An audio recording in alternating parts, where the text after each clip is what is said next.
소개해 주신 대로 저는 위드 지저스 미니스트리에서 사역하는 임동영 목사입니다. 우리 온누리교회 오게 돼서 너무 좋고 우리 성도님들 만나 뵙게 돼서 너무 반갑습니다. 하나님의 평안이 여러분들의 삶 가운데 가득하길 축복합니다.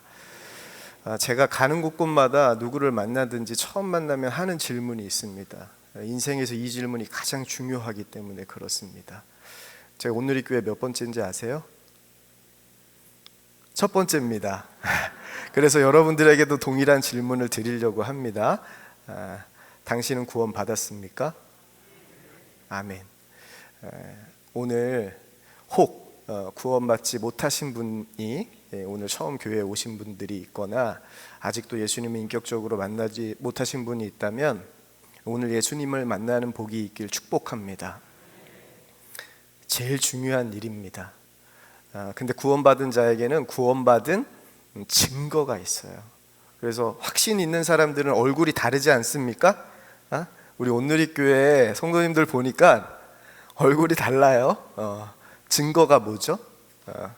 얼굴도 증거인데 더 확실한 증거가 있습니다. 세례받은 게 증거입니까? 네, 형식적으로 세례받은 게 증거입니다. 하지만 분명한 증거가 있는데 그 분명한 증거는요, 예수님이 내 안에 계신 겁니다. 그럼 여러분들에게 다시 한번 질문해 볼까요? 여러분 안에 예수님이 계십니까? 네. 이 고백이 여러분의 삶 가운데 영원히 떠나지 않길 축복합니다. 이거면 충분해요. 오늘 설교 다 끝났어요. 사실 예수님이 내 안에 있으시면 이걸로 우리의 삶은 더 좋을 수가 없습니다. 근데 오늘 본문 말씀 보니까 예수님이 내 안에 계신지 우리 스스로가 정말 알 수 있대요. 그래서 예수 그리스도께서 너희 안에 계시는 줄을 너희가 스스로 알지 못하느냐. 남이 가르쳐줘서 목사님 저 집사님에게 예수님이 있어요 이게 아니라요, 목사님 제 안에 예수님이 있어요 이렇게 스스로 고백할 수 있다는 거예요. 그렇지 않으면 어떻게 된다고요? 버림받은 자라고. 제가 대중음악을 하시는 분들 모임 가운데 가서 말씀을 전한 적이 있는데 꼭 오늘 본문을 가지고 말씀을 전했습니다. 다 예수 믿는 분들이에요. 감사하죠. 여러분들과 똑같은 질문을 드렸습니다. 여러분 안에 예수님이 계십니까? 라는 질문을 드렸어요. 그리고 예배를 다 마치고 한 자매가 저에게 찾아오더니 통곡하면서 목사님 제 안에 예수님이 안 계신 것 같아요. 그럼 전 버림받은 자입니까? 라고 안타까워하면서 물으시더라고요. 여러분 이 자매가 예수님께 버림받은 겁니까? 예수님 안에 있고 싶어서 통곡하는 사람 누구입니까? 세상 사람들입니까? 믿는 사람입니까? 네, 예수님 믿지 않고는요, 예수님이 내 안에 있고 싶어서 통곡하는 일은 없어요. 근데 이 자매의 사정을 보니까 어때요? 예수님이 내 안에 계신 것을 계속 믿고 살진 않았던 것 같아요.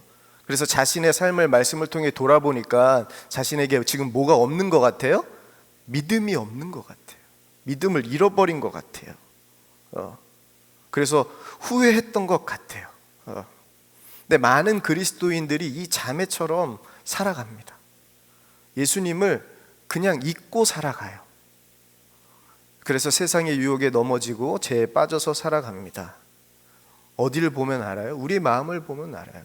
우리 마음이 참 약합니다.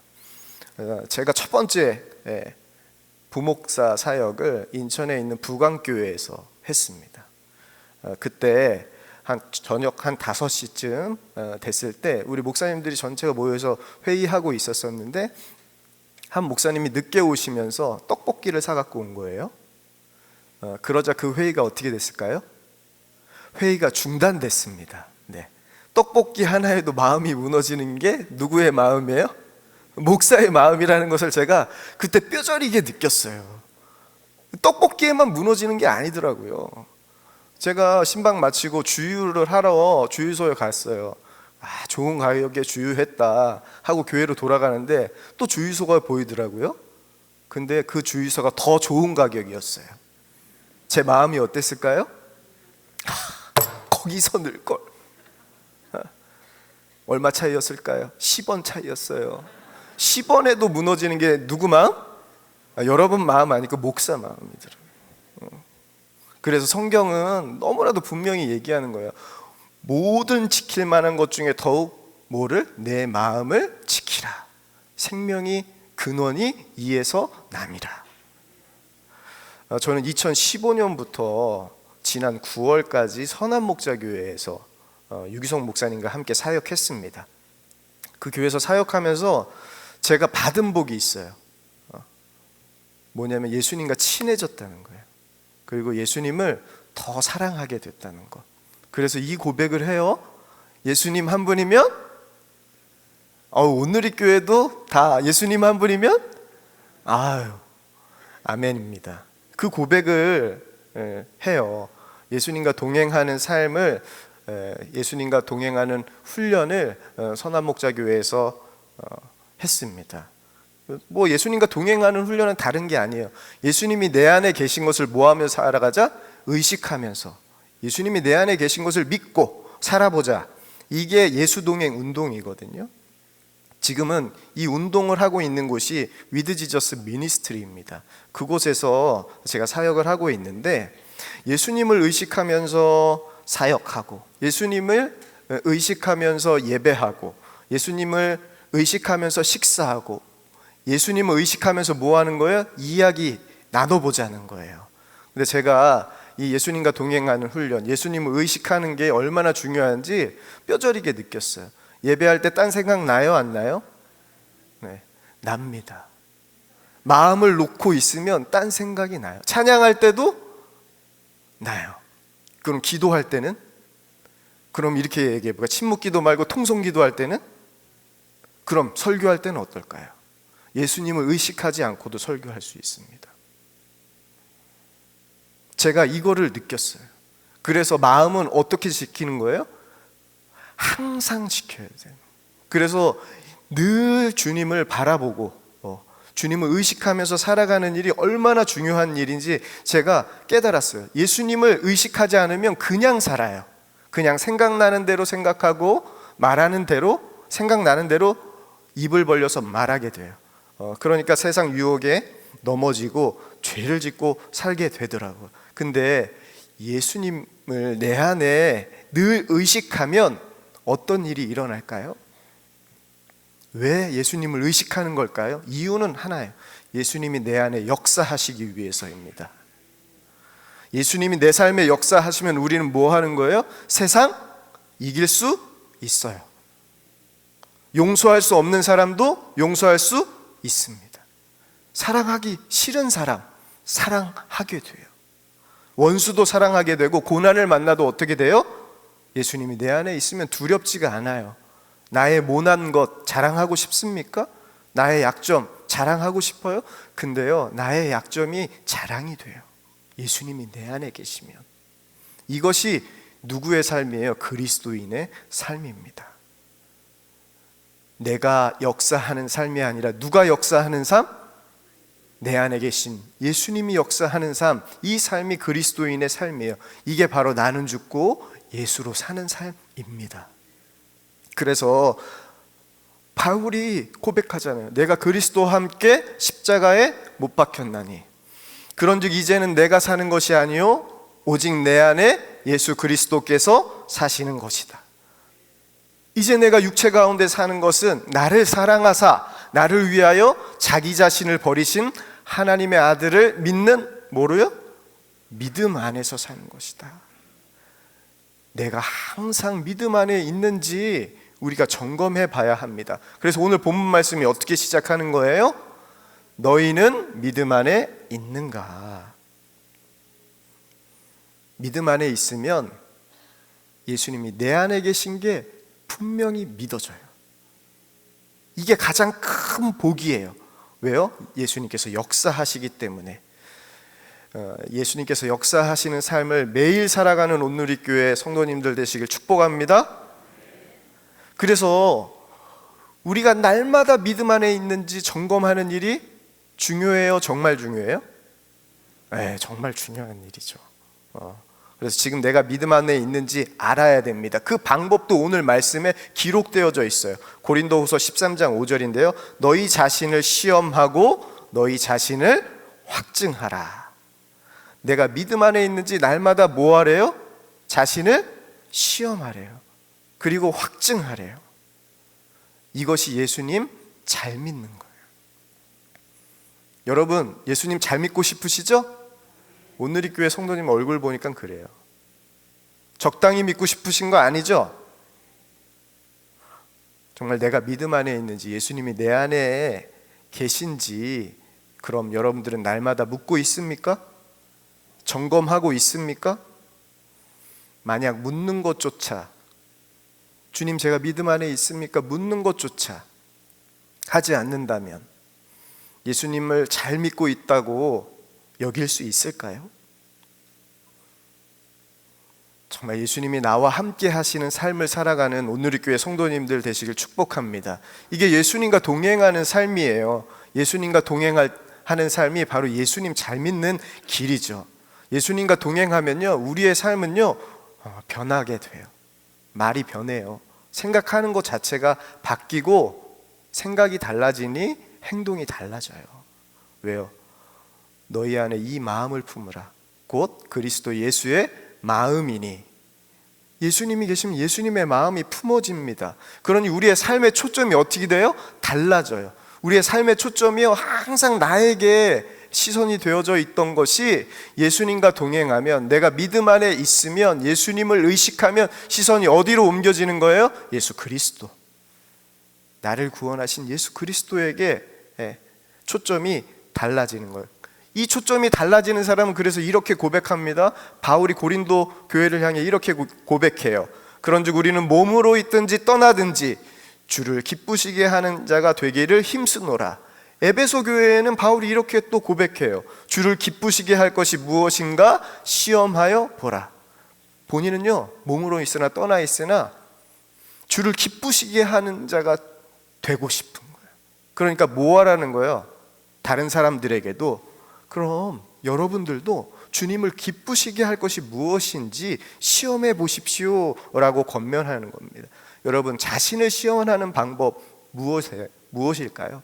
바로 주님을 기쁘시게 할 것이 무엇인지 묻는 거예요. 주님이 기뻐하시는 건 무엇입니까? 묻는 거예요. 근데 하나님은요 어떻게 하는 것이 주를 기쁘시게 하는 것인지 이미 우리에게 알려주셨어요. 빌립보서 2장 13절 말씀인데 우리가 함께 읽어볼까요? 시작.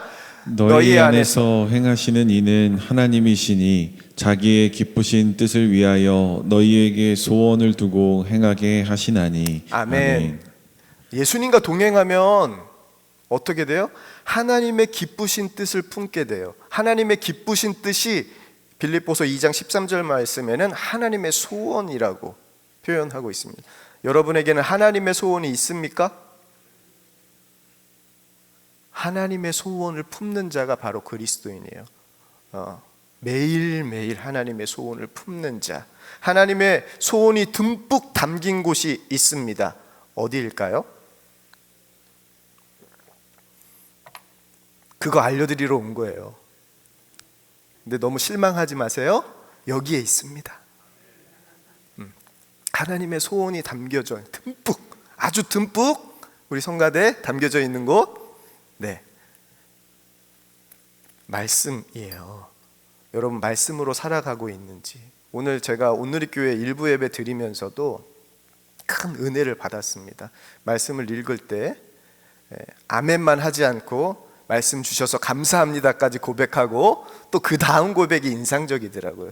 주신 말씀대로 뭐 하겠습니다? 이런 교회가 없는 것 같아요. 선한 목자 교회는 짧아요. 아멘만 하고 하나님의 말씀입니다 하고 앉는데 여기는 감사합니다 고백하고 주신 말씀대로 순종하겠습니다 했으니 다르더라고요. 얼굴 표정이 왜 다른지 그때부터 알겠더라고요.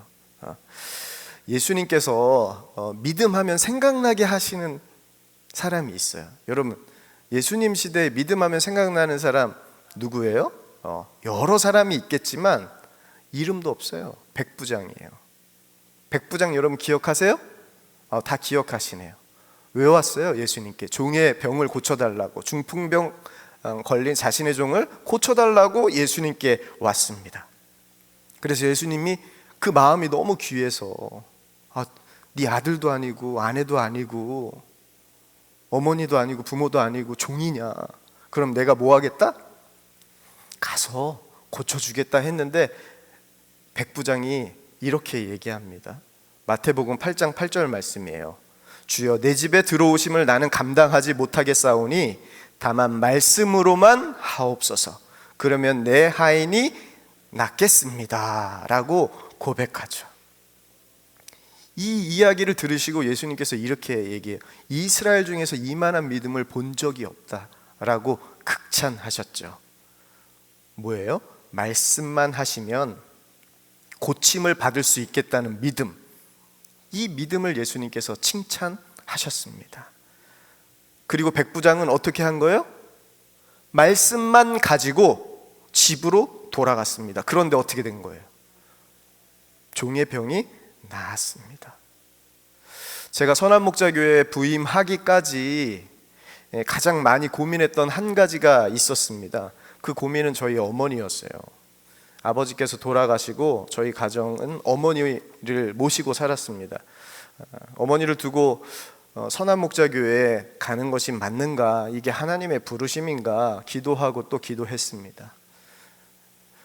건강한 어머니면 괜찮을 텐데 저희 어머님은 폐암이셨고 그때 수술할 수 없을 정도로 폐암이 많이 진행된 상태셨어요. 그래서 항암제가 맞으면 오래 사시는 거고 그렇지 않으면 돌아가셔야 되는 상황이었습니다. 그런 상황에서 선한목자로 부임하는 게 맞는 것인가? 근데 그때 이런 생각이 나는 것이에요. 아버지의 말씀이 생각나는 거예요. 내가 죽으면 네가 가장이다. 그때는 네가 어머니를 잘 챙겨라. 이 말씀이 생각나요. 왜요? 제가 큰아들이었거든요. 그렇게 하나님 앞에 어머니 두고 올라가는 게 맞습니까? 기도하다가 하나님께서 제게 말씀을 주세요.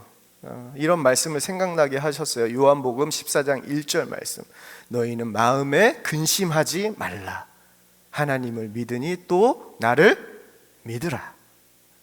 이 말씀을 주시면서 주님께서 분명하게 선명하게 제 마음속에 또 음성을 들려주는 거예요. 너보다 내가 더 사랑하는 내 딸이다 라는 음성이에요. 주님이 책임주시겠다는 거예요. 너의 돌봄보다 내가 돌볼 거야 라는 그 마음을 주셔서 평안한 마음으로 선한목자교회에 부임할 수 있었습니다. 제가 선한목자에 부임하고 난 이후부터 하나님은 어머니의 병환으로 어렵게 하신 적이 한 번도 없었어요. 그리고 2년 전에는요, 의사로부터 암이 보이지 않는다면서 항암을 끊자고 했습니다. 항암이 나은 거죠. 암이 나은 거예요. 정말 할렐루야죠. 저는 말씀만 가지고 어디 간 거예요? 선한목자교회에 갔습니다. 갔는데 하나님께서 그 병을 고쳐주셨어요. 백부장을 통해서 우리는 두 가지를 발견할 수 있어요. 어떤 걸 발견할 수 있냐면 종을 사랑하는 마음 하나, 그리고 말씀이 이루어지겠다는 믿음. 여기에 믿음의 특징이 나타납니다. 이 믿음 안에 있다는 게 무엇인지 분명하게 우리에게 보여주는데, 우리 갈라디아서 5장 6절 말씀이에요. 우리 한 목소리로 읽어볼까요? 시작. 그리스도 예수 안에서는 할례나 무할례나 효력이 없으되 사랑으로서 역사하는 믿음뿐이니. 아멘. 아멘. 사랑은 무엇으로 역사해요? 사랑으로 역사합니다. 믿음 안에 있는지는, 내가 믿음 안에 있는지는 사랑하는지 보면 분명해집니다. 예수님과 동행하면요, 사랑하게 돼요. 왜냐하면 사랑이라는 한 말씀으로 온 율법이 이루어졌다라고 성경은 기록하고 있고, 예수님도 이렇게 말씀하셨어요. 요한복음 15장 12절에 내 계명은 곧 내가 너희를 사랑한 것 같이 너희도 서로 사랑하라 하는 이것이니라. 그래서 바울이요, 이 예수님의 말씀은 그대로 붙잡고 고린도 교회에게 이렇게 얘기하는 거예요. 믿음, 소망, 사랑, 이 세 가지는 항상 있을 것인데 그 중에 제일은 무엇이라? 어떻게 하셨어요? 사랑이라. 1부 때는 안 물어봤어요. 2부 때 물어봤는데 2부는 역시 다르네요. 사랑을 제일이라고 여기잖아요. 그러면요, 사랑하지 못한 것이 가장 아픈 일이 돼요. 사랑하지 못한 것이 가장 안타깝습니다. 더 중요한 것은요, 사랑하지 못한 것이 가장 큰 죄라는 것을 깨닫게 돼요. 2019년 2월 선한목자교회 교육자들이 수련회를 갔습니다. 그때 주제가 사랑으로 소문난 교회 시즌2였어요. 시즌1도 했는데 그때는 제가 사역하지 않았고 시즌2였는데 그때 참 제가 많은 은혜를 받았는데, 그때도 주님께서 특별한 말씀으로 제 심령에 빛을 비춰주셨는데, 그 말씀이 고린도후서 13장 5절 말씀 중에 일부분이에요. 자기의 유익을 구하지 아니하며. 이 말씀으로 제 가슴을 비추셨습니다. 저는 사랑하고 있다고 생각했어요. 하지만 하나님의 성도들을 대하고 동료 사역자들을 대하고 다른 이들을 대하는 사랑의 깊은 행동에, 제 사랑의 행동에 다른 이유가 있다는 것을 주님께서 깨닫게 해 주셨어요. 그냥 보여주고 싶은 사랑. 내가 이 정도 사랑했지. 지금까지 사랑이란 이름으로 했던 제 행동들이 제 머릿속에 스쳐서 지나가는데 제가 했던 것은 사랑이 아니라 욕심이었더라고요. 다 누구를 위해서? 내 유익을 위해서 사랑했더라고요. 저는 정말 귀한 사랑의 사람이 될 수 있었습니다. 하나님이 그런 기회를 주셨어요. 제가 선한목자교회에서 사역하기 전에 평택이라는 곳에서 개척을 했거든요. 근데 그 평택이라는 곳 어디에서 개척을 했냐면 사창가 초입에 개척을 했어요. 저는 제 평생에 받을 칭찬을 그때 다 받았어요. 어떻게 그런 곳에서 개척할 수 있냐고. 그런 칭찬은 다 받았던 것 같아요. 근데요, 사창가 입구에 있었지만 저는 한 번도 그 사창가 안에 들어가서 복음을 전하지 못했어요. 그 사창가에서 생활하시는 분들을 사랑하는 마음이 없었어요. 주님께서 그곳에 교회를 세우시고 그곳에 목회하는 동안 계속 주님은 저에게 이렇게 말씀하셨던 거예요. 사랑하라, 사랑하라, 사랑해라, 이렇게 얘기했는데 저는 힘든 사역하기 싫습니다, 목사님. 저는 특별한 목회하고 싶지 않습니다. 그냥 저는 일반적인 성도들이랑 목회하고 싶습니다. 그쪽을 보지 않고 목회했습니다. 근데 그 수련회에서 그때까지 저는 몰랐어요, 그게 주님의 음성인지. 근데 돌이켜 보니 주님께서 계속해서 저에게 사랑하라, 사랑하라, 사랑하라 했는데 저는 한 번도 그 주님의 음성에 순종하지 못했다는 것을 그 수련회 때 깨닫고 제가 얼마나 통곡을 했는지 모릅니다. 여러분, 제 인생의 멘토가 누군지 아세요? 손양원 목사님. 손양원 목사님 누굽니까? 사랑의 원자탄이잖아요. 그 원자탄이 내 멘토라고 여겼는데 저는요, 어떻게 한 거예요? 사랑하라는 하나님의 음성 듣지 않고 내가 하고 싶은 사랑대로 한 거예요. 하나님 보시기에 여러분 얼마나 기가 막히겠습니까? 그럼 어떻게 하면 돼요? 임 목사 이제 됐어, 그냥 목회 그만해 하고 그냥 내려오게 하시면 되잖아요. 근데 하나님께서 계속 저를 붙잡으시는 거예요. 그리고 선한목자 교회까지 인도하시는 거예요. 그러면서 저에게 드는 마음이, 사랑은 이렇게 하는 거지, 사랑은 이런 거지. 정말 원수도 사랑한다라는 것이 무엇인지 그 사건을 통해서 제가 분명히 깨닫게 되었습니다. 그 수련회 이후 제 삶에 한 가지 변한 게 있어요. 제 믿음의 도전은요, 매 순간 내가 하는 생각, 말, 행동에 이게 사랑인가? 내가 사랑하고 있는 건가? 사랑을 의식하기 시작했습니다. 여러분, 사랑을 의식하는 것이요, 예수님이 내 안에 계신지 의식하면서 사는 거예요. 근데 사랑이 어때요? 보여요. 사랑하면 보여요. 우리 옆 사람 보실까요? 사랑을 보여볼까요? 사랑합니다. 네, 네, 보이죠? 근데 하나님은 더 분명하게 보여주셨어요. 어떻게 해요? 예수 그리스도를 이 땅에 오게 하셨잖아요. 하나님의 사랑을 보여주셨잖아요. 예수님도 우리에게 사랑을 보여주셨어요. 어떻게 해요? 저기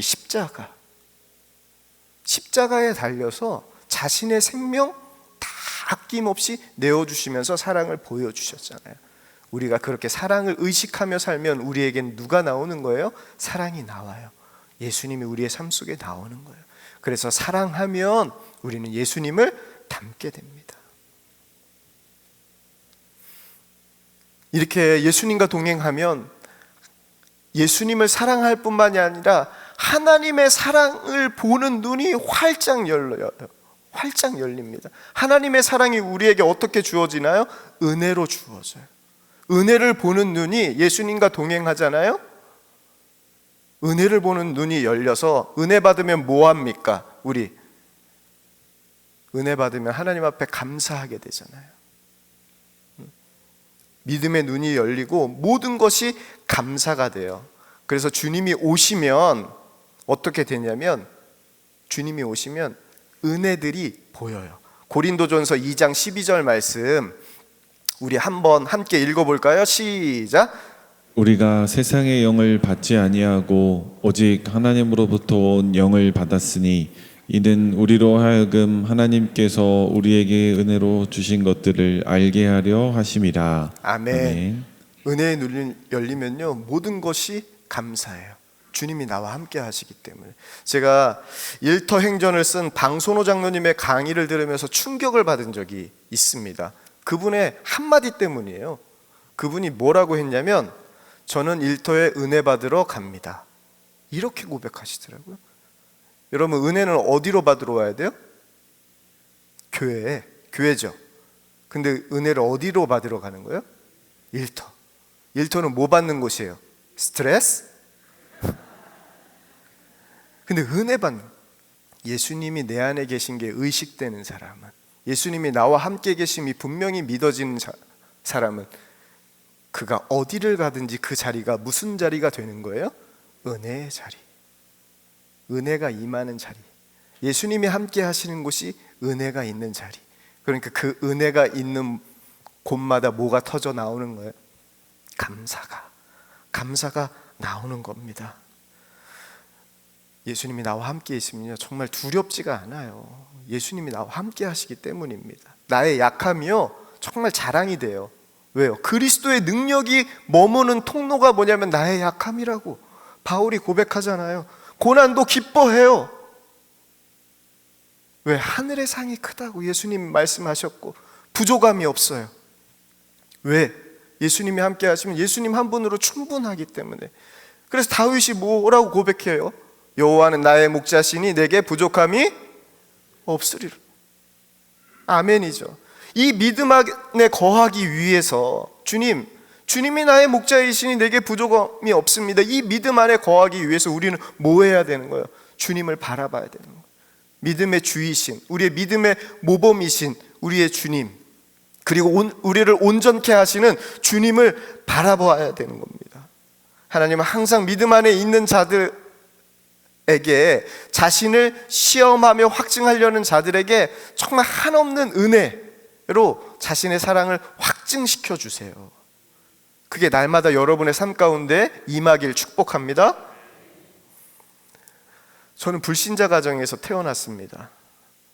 하나님의 정말 큰 은혜라고밖에 말할 수가 없어요. 큰 은혜로 저희 아버지 예수님 믿고 돌아가셨습니다. 너무 기뻤어요. 너무 기뻤는데 한 가지 제게 아쉬운 게 있었어요. 돌아가신 날이 바로 예수님 믿은 그날 돌아가셨거든요. 그러니까 저에게 아쉬운 게 한 가지가 있는데, 믿음의 유산이 없다는 거였어요. 믿음의 유산. 네, 함께 사역하고 있는 한 부목사님 아버님 장례식에 제가 참석했습니다.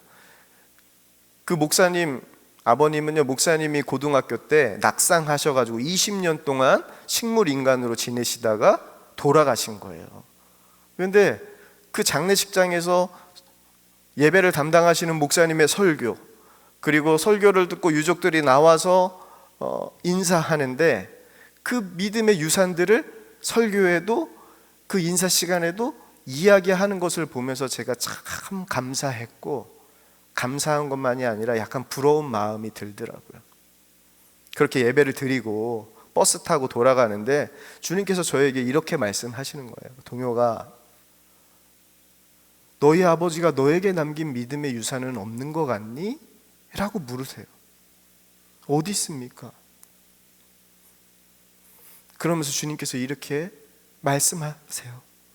너희 아버지 때문에 얼마나 힘들었니? 너 얼마나 많이 참았니? 그 네가 참은 그 인내, 그리고 너가 끝까지 붙잡은 말씀, 주 예수를 믿으라, 그리하면 너와 내 집이 구원을 얻으리라. 끝까지 포기하지 않고 믿음으로 붙잡고 기도했잖아. 고난 속에서도 나를 바라봤잖아. 이 정도면 얼마나 훌륭한 믿음의 유산이니. 인내는 부족함 없게 하는 거라고 말씀이 기록하고 있지 않습니까? 그 믿음의 유산을 제가 주님의 마음으로 듣는데 버스 안에서 그 은혜를 깨닫고 얼마나 제가 감격해서 울었는지 모릅니다. 제가 그 사건을 통해서요, 내 삶에 하나님의 섭리 안에 있다는 것이 진짜 믿어졌어요. 내 모든 삶은 다 하나님의 섭리 안에 있는 거구나. 그리고 하나님은 한 번도 나를 향해서 은혜를 멈춘 적이 없으신 분이시구나 라는 것이 분명히 믿어지는 거예요. 제가 여러분 이 자리에 왜 온 줄 아세요? 단 하나 전하려고 왔어요. 단 하나. 그건 뭐냐면 하나님이 여러분 많이 사랑하세요. 그거 전하려고 왔어요. 많이 사랑하세요. 분명한 증거가 예수 그리스도입니다. 예수님 우리 위해서 자신의 생명도 아낌없이 주셨잖아요. 그 주신 분이 우리 안에 오셨어요. 우리 안에 생명도 주신 분이 우리 안에 오셨습니다. 왜요? 자신의 모든 것 주시려고, 자신의 모든 능력 행하시려고 우리에게 오셨어요. 그래서 바울이 담대하게 로마 교회에 이렇게 고백하는 거예요. 자기 아들을 아끼지 아니하시고 우리 모든 사람을 위하여 내주신 이가 어찌 그 아들과 함께 모든 것을 우리에게 주시지 아니하겠느냐. 예수님이 우리 안에 오셨다는 것은요, 우리에게 그의 모든 능력, 그의 모든 것을 주시겠다는 거예요.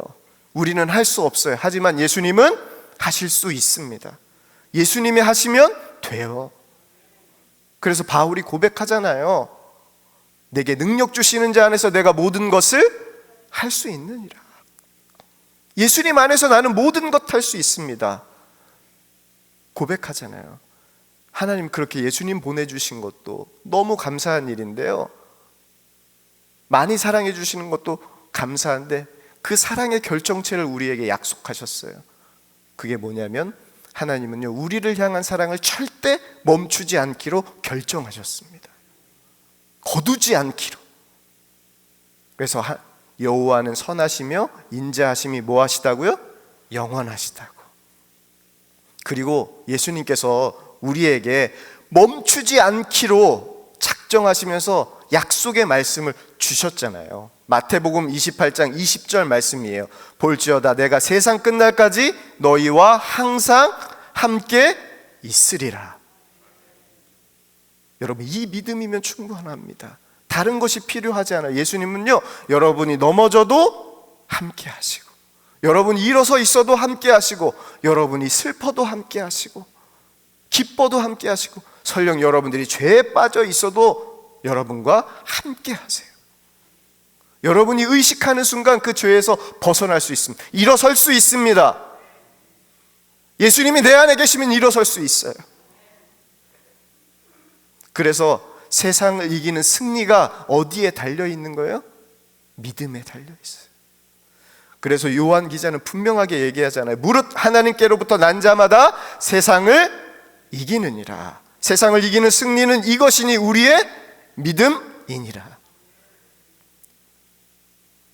우리가 믿음 안에 있으면 세상 이깁니다. 예수님이 역사하세요. 그 증거가 바로 십자가예요. 십자가로 예수님이 세상을 이기셨잖아요. 이를 위해서 우리가 해야 할 일이 있다면 무엇일까요? 골로새서 1장 29절 말씀이에요. 이를 위하여 나도 내 속에서 능력으로 역사하시는 이의 역사를 따라 힘을 다하여 수고하노라. 이제 우리가 해야 할 일은요, 믿음으로 우리를 온전케 하신 이인 예수님을 바라보며 힘을 다하여 세상으로 나아가는 겁니다. 주님은요, 믿음 안에서 자신을 시험하며 세상으로 나가는 자에게 승리를 허락하실 겁니다. 세상에 나아가야 합니다. 왜요? 승리가 우리에게 주어지기 때문에 그렇습니다. 제가 평택에서 목회할 때입니다. 하루는 교회 일을 마치고 집으로 돌아왔어요. 지금 저희 큰아이가 고등학교 1학년인데 그 아이가 유치원 때의 일입니다. 그 아이가 놀이터에서 놀고 있다고 아이를 보러 놀이터에 갔습니다. 근데 저희 아이가요, 초등학교 고학년 형들에게 자신이 가지고 있던 축구공을 뺏겨가지고 슬퍼하면서 저기 쪼그리고 앉아가지고 어떻게 해야 할지 모르고 있는 거예요. 전전긍긍하고 있는 거예요. 그런데요, 제가 내려가는데 갑자기 이 아이가요, 형들에게 가가지고 축구공을 가지고 오는 거예요. 그러니까 이 형들이요, 기가 막힌 거예요. 갑자기 가만히 있던 애가 얘가 약간 이상해졌나? 해가지고 얘한테 찾아가가지고 위협을 하려고 하는 순간 저희 아들이 한마디 했어요. 뭐라고 했을까요? 아빠. 그래서 저도 한마디 했습니다. 아들. 그랬더니 따라왔던 형들이 유유히 사라지는 거죠. 저희 아이가 왜 힘이 났어요? 갑자기 아빠가 저기 있지, 아빠가 나와 함께 하고 있지, 아빠가 보이니까 두려움이 사라지는 거예요. 형들에 대한 두려움이 사라지는 거예요. 저도 어떻게 그 아이들을 물리쳤나 몰라요. 그냥 애들이 가졌으니까 다행이지. 예?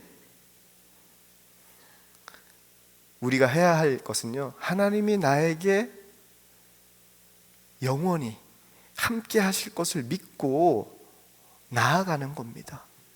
그러면은 우리의 모든 염려와 두려움이 사라져요.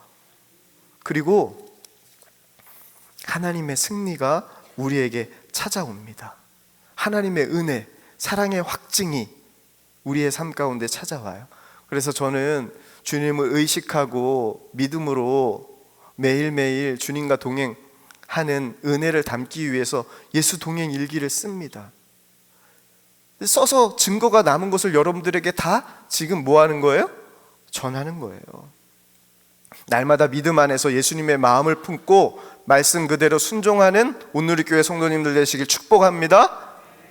믿음 안에서 사랑만 하십시오. 그럼 주님께서 믿음의 눈을 열어주세요. 그래서 하나님이 주신 은혜를 하나도 놓치지 않고 다 누리며 살아가는 온누리교회 성도님들 되시길 이 시간 간절히 축복합니다. 그것이 예수님과 동행하는 기쁨이에요. 그래서 저는 항상 이렇게 인사해요. 예수님과 동행하는 기쁨 가득하세요. 이게 제 인사예요. 오늘 온누리교회 성도님들에게도 인사하고 싶습니다. 예수님과 동행하는 기쁨 가득하세요.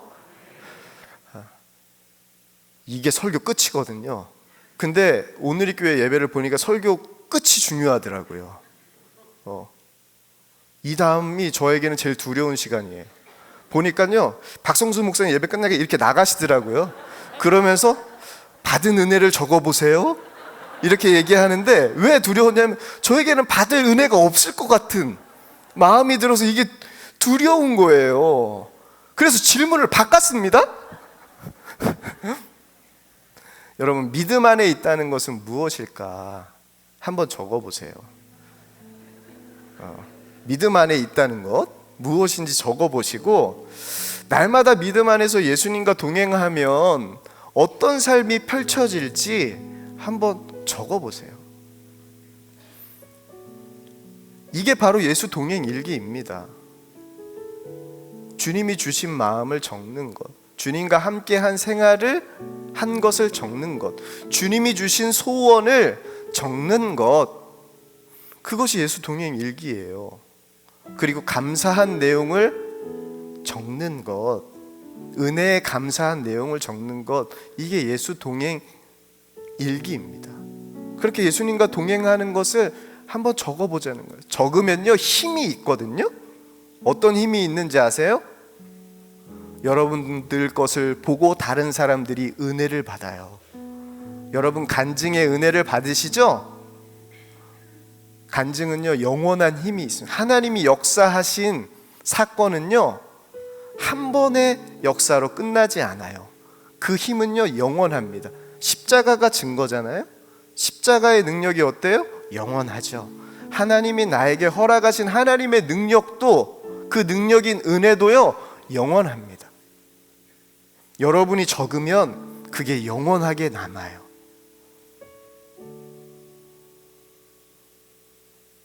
여러분, 예수님과 동행하기 위해서 여러분들은 어떤 믿음의 도전을 하시겠습니까? 하나님이 오늘 이 시간 여러분들에게 소원하게 하시는 게 무엇인지, 그것을 여러분의 믿음의 도전으로 삼고 한번 세상 앞으로 나아가 보세요. 하나님, 저에게 지금 주님을 기쁘시게 할 것이 무엇일까요? 그 소원 무엇입니까? 사랑해야지. 오 해피데이, 다음 주죠? 사랑해야죠. 복음을 전하는 것, 하나님의 소원입니다.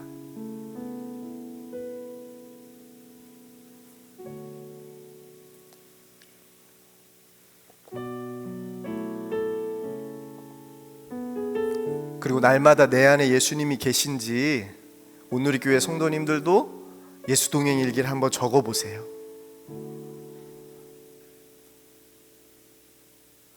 정말 여러분의 삶이 달라지는 것, 여러분의 삶이 바뀌는 것을 여러분들이 경험하게 될 겁니다.